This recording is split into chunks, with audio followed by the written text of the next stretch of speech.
মানসিকতাটা না ওই যুগের। আমার এরকম মন মানসিকতা যে আমার কপালে এই স্বামী, আল্লাহ আমার ভাগ্যে এই স্বামী লিখেছে।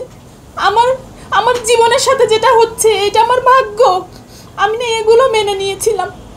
এই বড় বোন এই দুইজনের বেশি ইন্ধন আমার হাজবেন্ডকে এই ধরনের মানে উৎসাহ দেওয়ার জন্য। যেদিন ওরে ধরছে এই যে 24 তারিখ আছে, সারাদিন আমি তার সাথে কথা কইছি। যেদিন আপনারা ফোন দিলেন ওই দিন সারাদিন কথা করার পরে কইতেছে সারাদিন এই করবো সেই করবো করার পরে আমি কি তুমি তো বলতে পারো না মনে থেকে আসলে ভুলা তো।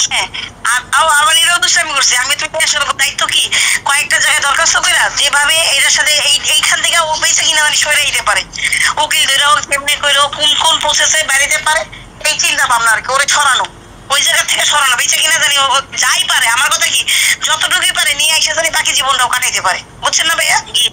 এই হচ্ছে তাদের প্ল্যান, আমার হাজবেন্ডের প্ল্যানটা। হ্যাঁ, এটা ওর দ্বারা অবশ্যই সম্ভব। এই প্ল্যানটা আমার হাজবেন্ডের দ্বারা সম্ভব।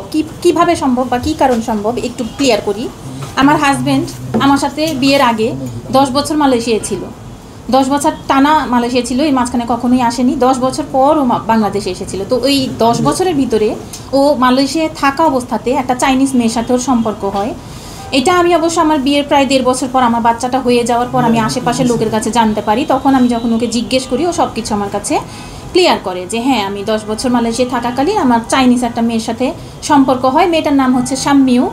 আর মেয়েটার সাথে আমার পরবর্তীতে বিয়েও হয়, সেখানে আমাদের একটা ছেলেও হয়। তো ছেলেটার নাম ওরা রেখেছিল চ্যাং ই। তো ওগুলো রেখে ও পরবর্তীতে বাংলাদেশে চলে আসে 2001 সালে।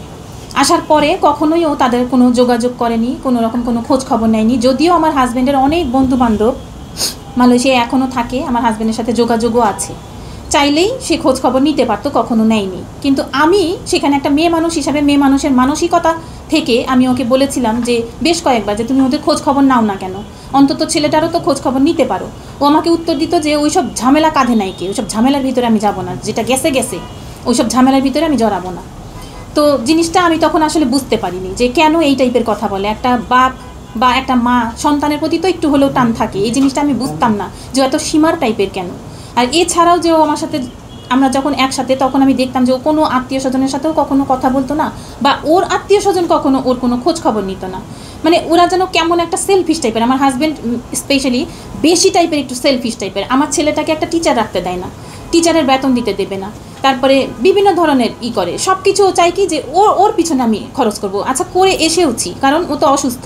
আমাকে কিন্তু ভাতের চালটা আগে কিনতে পারি না আমি কিন্তু আগে ওর মেডিসিনটা কিনি, তারপরে আমি ভাতের চালটা কিনি, বা আমার ছেলের স্কুলের বেতনটা দিই। বেতনটা আমি তাও দিতে পারি না, আমার সংসারটা এভাবে চালাতেই আমি পারি না একা একা, যেহেতু এতদিন ধরে বেকার, এত বছর ধরে বেকার। আমার এই মা, আমার বোন, আমার আত্মীয় স্বজনই আমাকে আমার বিয়ের পর থেকে এই পর্যন্ত আমাকে টেনে আসছে। আমার ছেলের পুরো বছরের বেতন দেয়, স্কুলের বেতন, টিচারের বেতন, সব কিছু দিয়ে আসছে।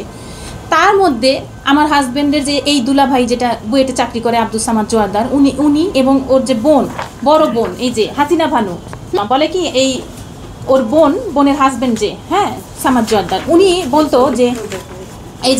বলতো যে টুনিকে তুই কাঁচা কঞ্চি দিয়ে পিটাতে পারিস না, কাঁচা কঞ্চি দিয়ে পিটাবি, তারপর তুই বাড়ি ঘর তোর বিক্রি করে দিয়ে চলে আয়, তোকে আমি একটা 16 বছরের মেয়ে দেখে বিয়ে করাই দেবো।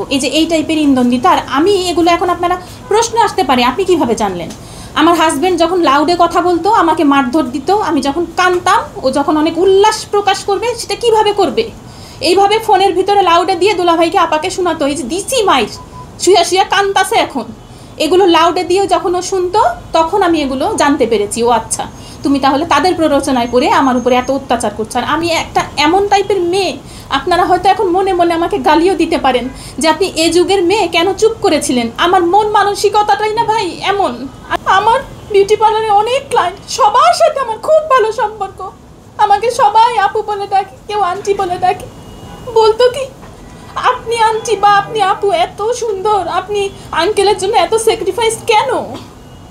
আপনি তো চাইলেই পারতেন আপনার পথটা অন্যদিকে দেখতে, আপনার সুখের দিকটা দেখতে।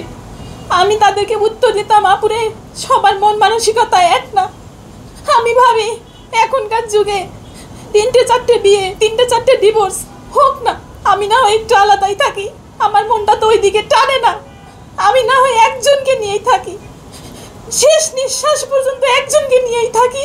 আমার মন মানসিকতাটা এমন। আর আজকে আমার হাজবেন্ড জামিনে বের হয়ে আমার সম্বন্ধে, আমার ফুল ফ্যামিলির সম্বন্ধে, আমার বোনটাকে সম্বন্ধে এত নোংরা কথা বলছে কেন? কিসের ভিত্তিতে? আর কিছু সাংবাদিক ভাইরা ওর কথাগুলোর কোনো প্রমাণ না নিয়ে কি সুন্দর অবলীলায় আপনারা প্রচার করে দিচ্ছেন, আর কিছু মানুষ সেটার মধ্যে কমেন্ট করছে। আমি কি এগুলি দেখি না? আমার সারাটা দিনই তো কাটে মোবাইলে এখন, যে কে কি কমেন্ট করছে। যারা আমার ভিডিওগুলো, আমি কিন্তু সবার আগে মিডিয়ায় এসেছি, আমারগুলো দেখে যখন আমাকে অনেক উৎসাহ দিয়েছেন, আপনাদের এক একটা কমেন্ট আমাকে বাঁচার অনুপ্রেরণা জাগিয়েছিল আমার এই বাচ্চাটার জন্য। কিন্তু এখন আমার হাজবেন্ড যা শুরু করেছে, এই কমেন্টগুলো দেখলে আমার মরে যেতে ইচ্ছা করে, আমার সুইসাইড করতে ইচ্ছা করে। কিন্তু তারপর আমার মনকে আমি মানে অনেক কষ্টে আমার ছেলেটার মুখের দিকে তাকিয়ে আমি শক্ত করি আর ভাবি যে না, আমাকে আমার প্রমাণ দিতে হবে। ও যে মিথ্যে অপবাদ আমাকে আমার ফ্যামিলির সম্পর্কে দিচ্ছে, এগুলো তো সত্য না, এগুলো তো কোনো ভিত্তি নাই। তাহলে আমি কেন এগুলো আপনাদের সামনে আনবো না? এই যে আমার বোনটা, আপনারা তো এই যে মিডিয়ায় আছেন, আপনারা তো কত কাজ করেন, কতজনের সাথে আপনাদের ওঠা বসা, কতজনের সাথে আপনাদের পরিচয়, সবার সাথে আপনাদের তো মেয়ে মানুষ কলিগও আছে না? মেয়ে মানুষ যারা কলিগ, তাদের আবার ছেলে মানুষও কলিগ থাকে না? সেজন্য কি সবার সাথে খারাপ সম্পর্ক?